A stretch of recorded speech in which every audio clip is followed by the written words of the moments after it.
Good morning. Good morning. It's the way that I say it, So today we're going to talk about time management. I'm getting so much feedback from you guys in our Cake Sense group on there's so many orders, so little time.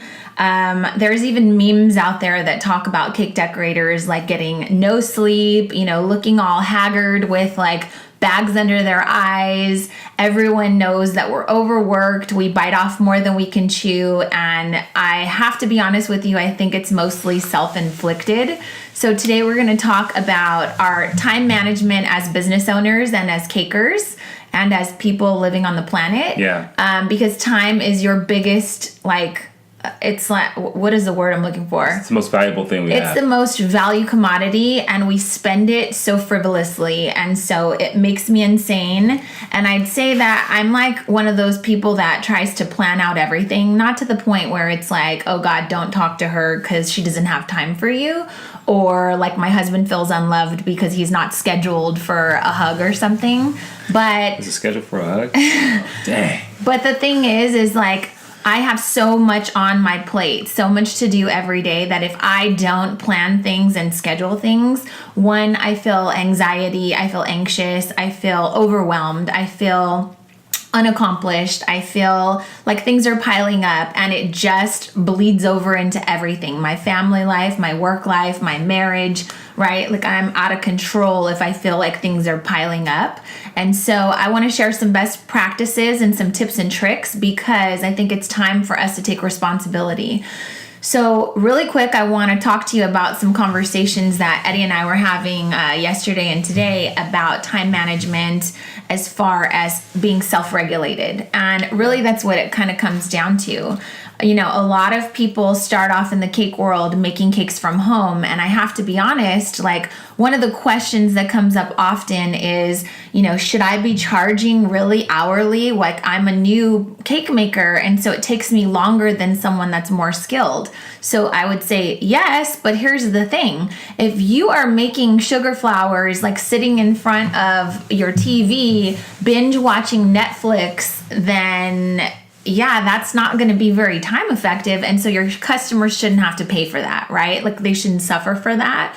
And so one of the issues that we're faced with when we say that we're business owners, we say that we work from home, the world wants you to believe that like you need to chase this freedom, this dream of being an entrepreneur. But a lot of us are not equipped and able to self-regulate our time and manage ourselves properly without a mom or someone like breathing down your neck. Or think about it, when you work in a business place, you have a boss that kind of manages your time. And so although it sounds really awesome to have freedom and be your own boss and work at your own pace, it's also like the demise of a terrible business owner being really frustrated and burnt out. And so what do you have to say about that? I think the other side of that too is protecting your time. So it's one thing to get into a habit or a rhythm of saying, hey, this is the time I'm going to be working. I'm going to be doing this without distractions or uninterrupted, but also knowing when to tell people I can't do that. I'm not going to do that right now. Or even telling your kids from this time to this time, I'm going to be working on this. Yes. And I think that is something that's important as well. Because I'll tell you guys, when I started my business, I had so much guilt around like being away from my kids. Like when I finally went from making cakes at home to running a business, I was constantly crying. Like I just felt like I was missing out on their lives. Like if I couldn't go to a game on Saturday because I had a delivery, remember, I felt terrible. And so that could be an entire topic in itself. So today we're going to talk about just some tips and tricks to keep you regulated when no one's regulating you and you have all the freedom. And I just want to kind of share some things with you. Really quick though, I made Eddie watch this video recently. Shonda Rhimes is a powerhouse. She's like I'm her biggest fan, I think. Shonda Rhimes is the creator, writer, producer of Grey's Anatomy, Scandal. And if you know me, you know I don't watch TV ever, but I know that I'm smart enough to know those are hit shows. And she comes up with this stuff, you guys, like in her mind, like she's a genius creative, in my opinion. She's a powerhouse. She's a mother to 3 daughters. She's not married, so she's single. She manages several companies, websites, stuff that she does, speaking engagements. And I'm going to link in the comments below. I'll post this link to this talk she did on Oprah. I'd say it's about 40 minutes, but it's definitely worth listening to.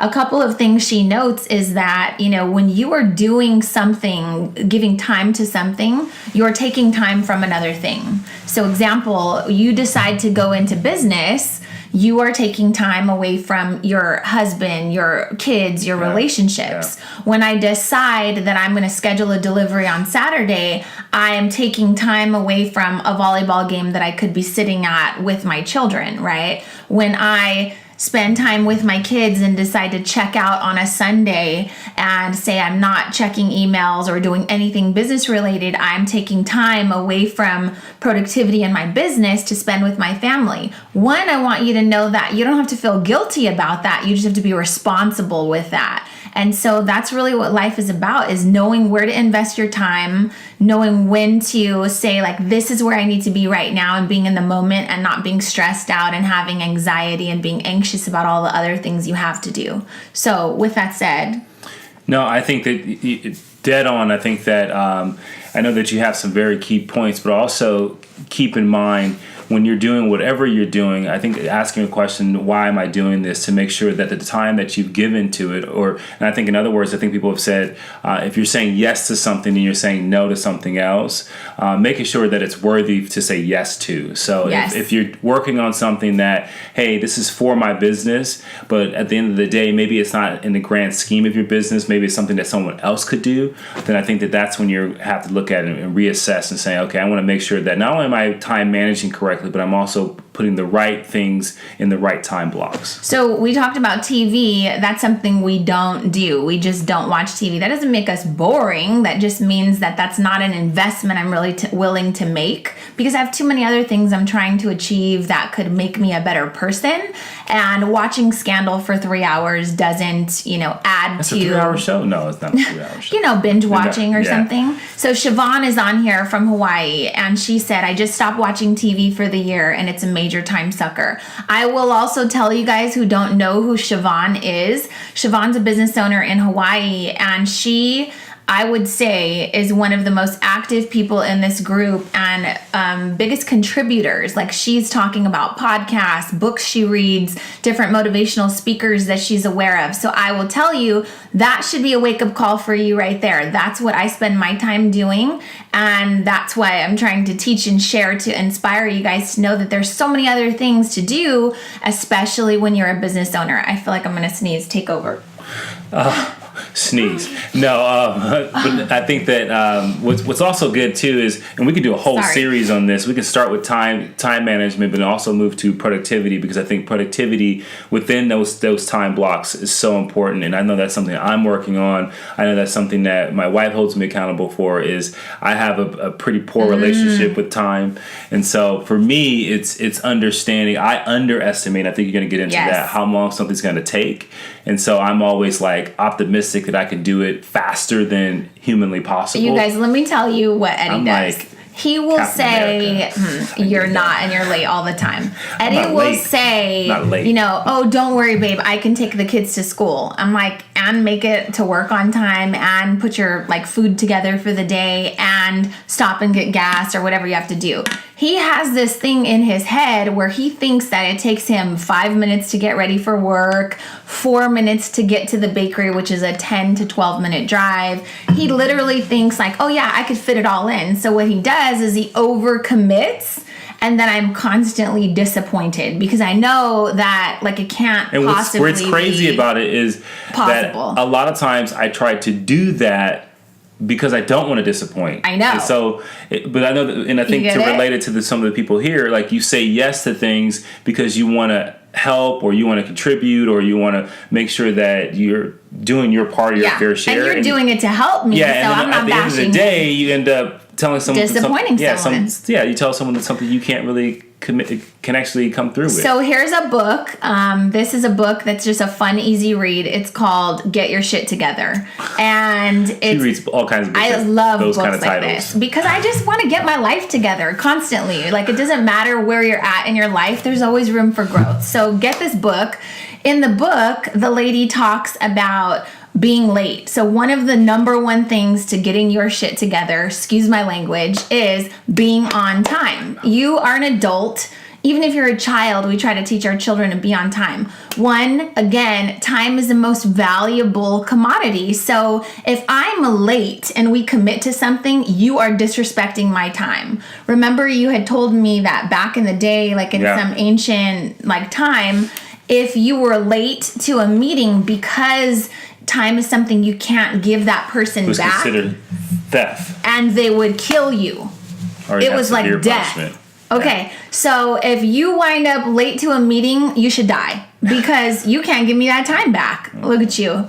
So I take those things seriously. Like, your time is equally as important as my time. Yeah. So I'm not going to be disrespectful and not show up on time. So there's so many things that you can do. You can plan ahead, right? And so I could go on and on about just this one book and all of the teachings around time and being an adult that's responsible. But, when you show up and you're late, you have 52.3 reasons. Oh my God, I couldn't find my keys. Yeah. I'm so sorry. I caught every red light. As if it matters. I'm sitting there I've heard all those excuses before, and they don't really mean anything to me because at the end of the day, had you properly planned and left 10 minutes early, none of that would have mattered. Yeah. Period. So I could go on and on about that, but today we're going to talk about 3 key things that are going to help you be productive. So number 1 is plan your day. So when you fail to plan, you plan to fail. Period. End of story. So I kind of want to show you what I do.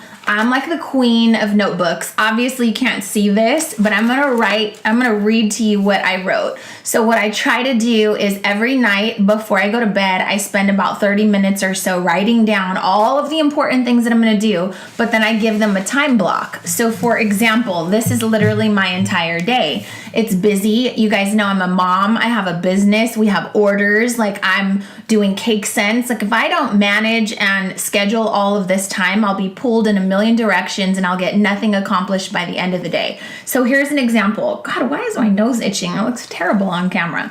Okay, 5:50, I'm waking up. Now, I don't jump out of bed woohoo, ready to go. It takes me a minute. Snoozer. So I scheduled from 6:30 to 7:40. Snooze? No, that I would figure out, I would work out. So that gives me from 5:50 to 6:30. That's 40 minutes, right? That's more than enough time for me to get myself out of bed, get some water, brush my teeth, get ready, put on my gym clothes, and be at the gym. So I'm working out from 6:30 to 6:40. At 7:45 to 8 o'clock, I need to take the kids to school. It doesn't take me 15 minutes to take the kids to school, but what if I'm having a conversation with them? What if they're running behind? I have to schedule that, so I give myself a buffer. From 8 to 9:30, I'm getting ready for the day. I'm having breakfast. It doesn't take me an hour and a half to do that, but I don't want to feel rushed, and realistically, I'm going to overestimate so that way if something comes up, then I have the time and I'm not panicked and stressed out because now I'm behind for the day. So it takes Eddie longer than he thinks. Oh, so back to the book, the time part of being on time. People are not generally disrespectful of your time. That's not generally why they run late. They generally run late because they underestimate the amount of time that it takes them to get ready. So I always overestimate because I don't want to be late. Yeah. So you will tell yourself oh, okay, I'll be there in 15 minutes, knowing you have to get in the shower, you have to do your hair, you got to find your keys. That's impossible. You've already set yourself up to disrespect the other person's time and be late. So always overestimate and add a buffer. And I think that root cause is trying to please. So you're trying to please, you're trying to accommodate the person that may be waiting for you. You don't want to give them a timetable that may not work out for them or be inconvenient for them, and so you try to please them, and then what you end up doing is you actually destroy that situation by being late. Piss that person off if it's me. Okay, so from 9:30 to 10:15, we're gonna do a live. We're not going till 10:15, but I'm giving myself a buffer. We usually talk afterwards, so I gave a little bit of time. Now, here's the kicker. From 10:30, I plan on being at work, which means I gave myself 15 minutes to get to work. From 10:30 until 3, those are the only hours today that I have to dedicate to my business because my kids have nonstop volleyball games from 3 until probably freaking 9 o'clock tonight. So I scheduled that. So if I'm at work from 10:30 in the morning until 3, and I know that I have a new hire coming in at 11, I literally scheduled out every 30 minutes. So for 30 minutes when I get to the bakery, I'm saying good morning, I'm checking in, I'm seeing how the opening duties are going. I'm not gonna sit there for 30 minutes and just shoot the crap, but I know that if somebody comes to me with something, I have 5 minutes to talk to them about whatever their issue is, and it's not gonna put me back. My new hire is coming at 11, and so I have from 11 to 1 to train her. So we're gonna be filling and frosting cakes. From 1 to 3, I have about 6 things that I have to do. So I need to go through and like confirm some of the orders, the deliveries we have for later on this weekend. I need to follow up on inventory, make sure we're on point. That's one thing that some of you have asked about. Yes, I have a process for that because if I don't have a process, could you imagine if my day was planned out today and immediately when I walked in, they said, hey, we're out of cupcake liners for baking cupcakes? I would have to scrap this whole plan and I'd have to go get whatever inventory that they need. So we have a system in place for that. I'm filming on Friday with a videographer for some videos that we're doing for social media. So we need to brainstorm about that. I have an hour planned for that. And then I'm also planning for the rest of the week based on the needs of the business, where I need to be, what hours I need to dedicate, and blah. I feel like I'm going to sneeze. So I don't know if you caught that, but the last part which she said is so important. Planning to plan, and I think that is usually a stopper for people because they didn't actually plan to plan.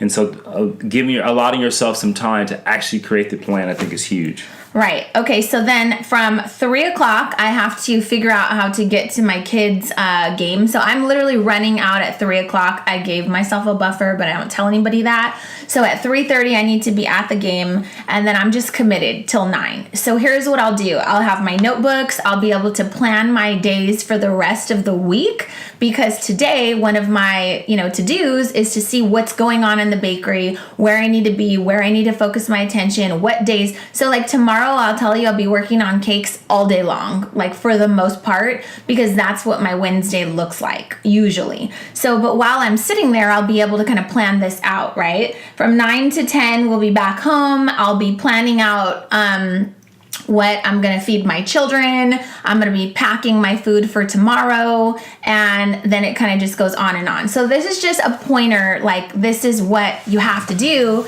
especially if you have kids, especially if you're on a schedule that you have to adhere to. And so I just find it to be ways that I can be my most productive. So plan your day, spend 30 minutes. My suggestion is at the end of the day, spend 30 minutes getting your life together by the hour, block your times, add buffers, because remember, you're going to underestimate. I want you to overestimate. So here's the thing.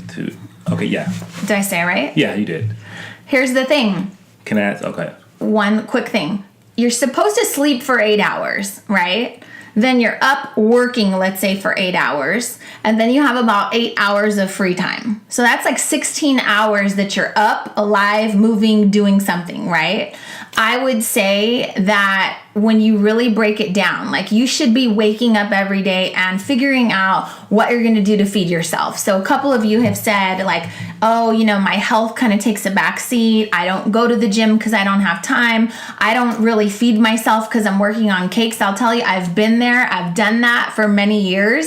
And I'll tell you what, it's an excuse, and I've made it several times. And if it's a priority, you'll plan it, you'll schedule it, period, end of story. You can hate me, you can get off, You do whatever you want. But if you don't plan to be healthy, then how will you plan to be a good mother, a good wife, a good business owner? So it's important to us that we make that time. We talk about each other's schedule and we schedule it. When can you go to the gym and maybe take half of the kids to school? When can I go to the gym? If we don't talk about that, we'll never go to the gym, and then we'll be fat because all I do is eat cake all day because I didn't plan and take my lunch to work, or I'm eating fast food all day because I'm underprepared, right? So you have to make that a priority and you have to plan that. The point I'm trying to make, just side note, because we love fitness and health, if you plan 30 minutes a day, just 30 minutes, that's 4% of your entire day. 4%. Like if you can't dedicate 4% of your day to your health, then you probably shouldn't be a business owner or a human being for that matter. Yeah, and I think that we can go all day about what health can do as far as helping you as a business owner. But I want to ask you one thing, because I read a book that it doesn't have a vulgar title. It's called The One Thing. I'm trying to make my books bad. No, her book's great, but no, it's called The One Thing, and I think that here's a really good question. If something comes up that you did not anticipate, what is the one thing you have to do out of everything you list? You listed today. Yeah.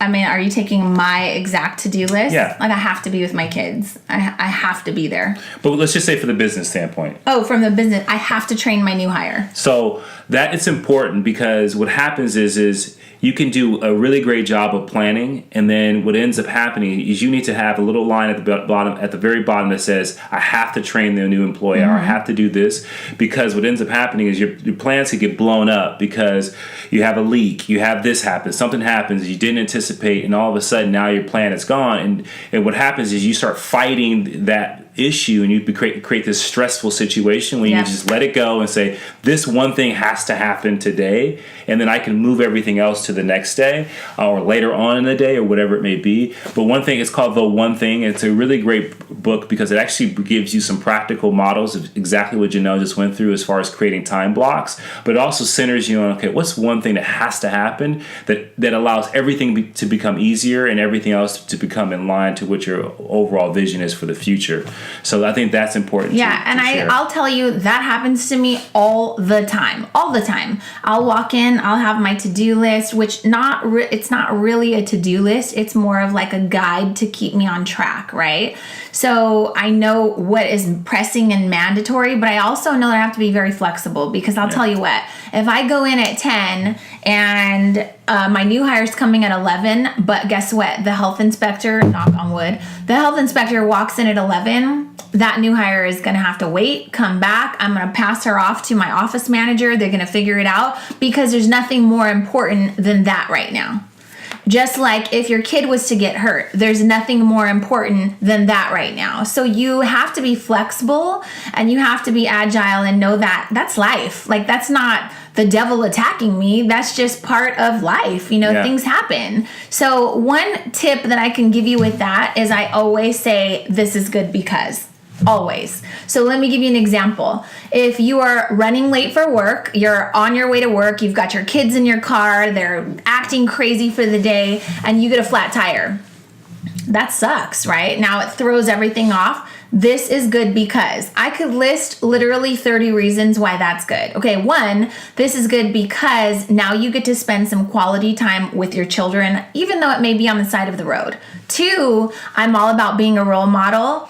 I get to now show my children how to behave in a time of crisis and not lose my damn mind, right? So I need to show them that these things in life happen and you don't freak out, you don't panic, you just kind of roll with it.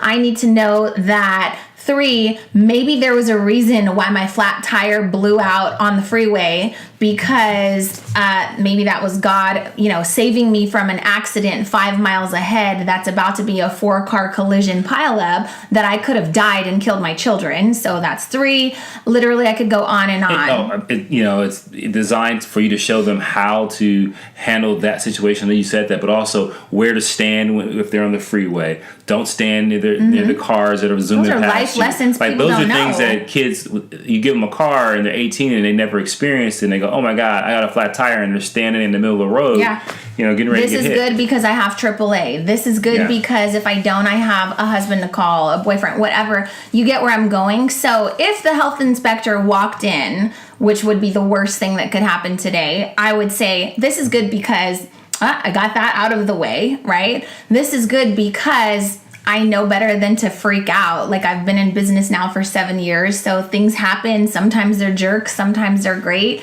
and I don't know, I just have to go with it. This is good because I have a business for the health inspector to actually come and inspect and hold me accountable for the health and safety of my customers. Yep. You get where I'm going? So I want you guys in the comments below to list me the crappiest thing that has happened to you recently, and then I want you to list this is good because. It's just a fantastic exercise. Okay, so number 1 was planning your day ahead of time, spending 30 minutes planning the night before and making sure you have time blocked off and overestimating what you have to do. Number 2, biggest one, limit your distractions. So I'll tell you, we all get caught up in social media. We're living in a time today where we have so many distractions. Like, we have distractions that our parents and grandparents never were faced with.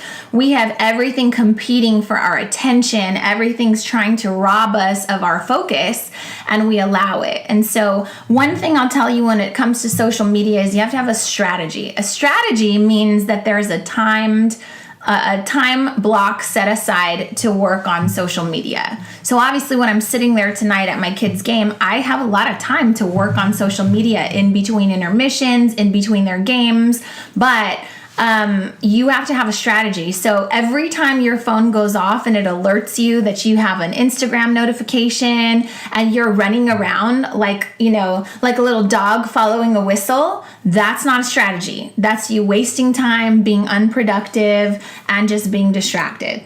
Yeah, and I think you have to ask yourself that same question when you find yourself either responding to the notification or distracted on social media. When you actually approach social media, when you open your phone, you had a very specific strategy. You have to ask yourself, why am I doing this? Why am I on this page? Is this what really matters right now? And then if the answer is no, quickly and gently, like you're meditating, move yourself back to where you were supposed to be doing and stay focused on that. And it's hard, but one of the things you could do is you could say, hey, I'm going to get up and I'm going to work from 9:30 until noon. At noon, I'm going to schedule 30 minutes. That's it. Because you get lost scrolling, doing this and that, commenting, being upset about someone's comment, whatever.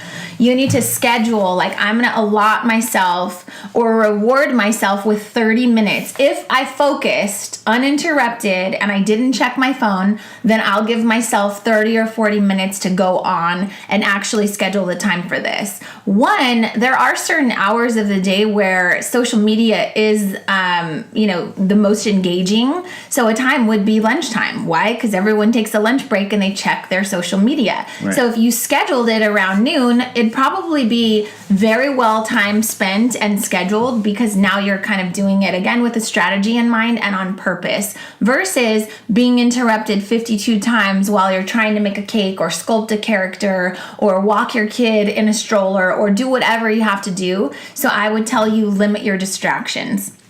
And number 3, always add a buffer. Like, always overestimate, because things happen. We've talked a lot about that. But also, when you're scheduling out, like, hey, today I'm going to work on this cake. I charge the customer for 4 hours of time. I want you to start like scheduling or setting a stopwatch so you can actually see how long it takes you. I guarantee the cleanup takes you longer than you thought. I guarantee the shopping takes you longer than you thought. I guarantee the prep. I guarantee pulling down all of your pans and spraying them with liner. All of these things are things that you didn't consider in the time, and those are all part of making a cake. Yeah. Again, you have to be honest with yourself. If you're sitting in front of the television binge watching Oprah and you're getting distracted and you're working at a snail's pace, that's not fair and that's not accurate. But I'll also tell you that's going to limit your ability to be really productive one day when you want to own that big, shiny, beautiful bakery.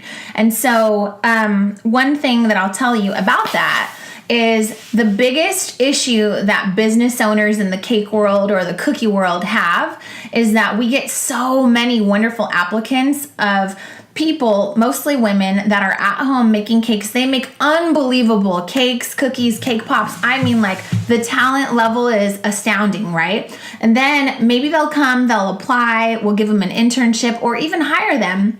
And we find that they cannot work at an effective pace because they've been used to being unregulated. They've been used to working at their own pace. And you'd be so surprised how many people brag about this. Like, oh, I don't like working in a stressful environment because I'm used to working at my own pace. You know what I say to that? You're used to ruining your own life, and you're used to trading time that could be spent with your kids, or could be learning, or could be attending a conference, or you could be doing 10.3 million other things, but you take your time when you're making cakes. And I don't understand that. Yes, there's a certain amount of time and love that needs to be, given to that cake or whatever it is you're creating, but that needs to be uninterrupted. That needs to be planned and scheduled. That needs to be purposeful, because when you're running a business and you're paying employees by the hour, I don't care that you used to binge watch television while you were sculpting sugar flowers. Like, I don't care about that because I can't pay you like that. And so I will tell you, just if you're trying to get to the level of being a business owner, the number one bit of advice I can tell you right now is learn how to self-regulate and get yourself on a timer to be the most effective and efficient, like, little worker bee you can be, because you're going to be the one that sets the tone and the pace for all of your future employees. And that's the biggest challenge.